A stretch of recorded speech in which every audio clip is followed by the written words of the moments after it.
नमस्कार दोस्तों, स्वागत है आप सबका एक बार फिर से राइस स्मार्ट के यूट्यूब चैनल में। मैं हिमांशु यादव हाजिर हूं संविधान का आर्टिकल नंबर 224 लेकर। आइएगा बात करते क्या कहता है आर्टिकल नंबर 224। दरअसल अपर और कार्यकारी न्यायाधीशों की नियुक्ति के बारे में बात की गई है। बात करते हैं क्या कहता है।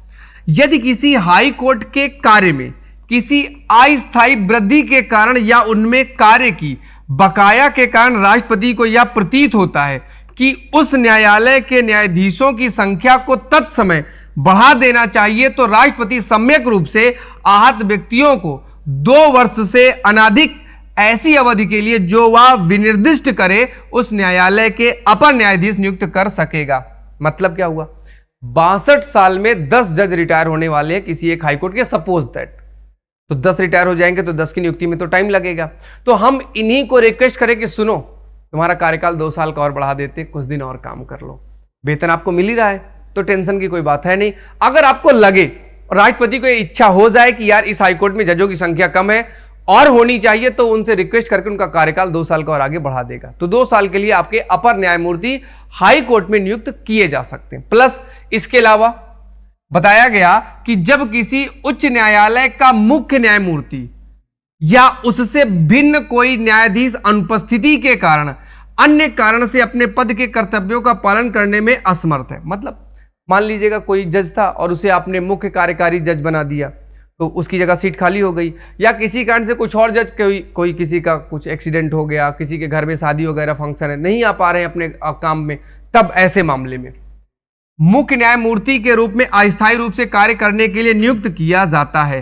तब राष्ट्रपति सम्यक रूप से, यानी कि अगर किसी व्यक्ति को उस राज्य का मुख्य जज बना दिया गया, तब राष्ट्रपति सम्यक रूप से आहरित किसी व्यक्ति को, मतलब जिसके पास भारत की नागरिकता हो प्लस उसके पास जो है 10 साल किसी वकील के रूप में काम कर रखा हो, हाईकोर्ट का जज बनने की योग्यता हो, तब आहरित किसी व्यक्ति को तब तक के लिए उस न्यायालय के न्यायाधीश के रूप में कार्य करने के लिए नियुक्त कर सकेगा जब तक स्थायी न्यायाधीश अपने कर्तव्यों को फिर से प्रारंभ करने या संभाल नहीं लेता। शादी हो गई, उनके घर में जो प्रोग्राम था अब आ गई, छुट्टी खत्म, तो अब भाई वो अपना पद संभालेंगे, तब तक के लिए ही बनाया जाएगा कार्यकारी।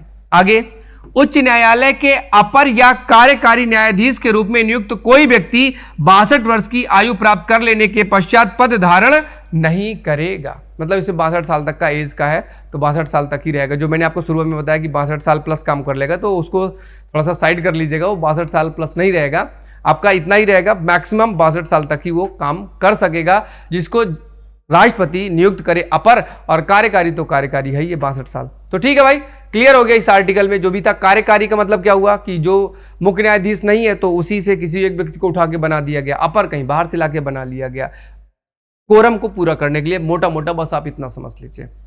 मिलते हैं कल आर्टिकल नंबर 225 के साथ, तब तक के लिए मुझे दीजिएगा आज्ञा। जय हिंद, जय भारत।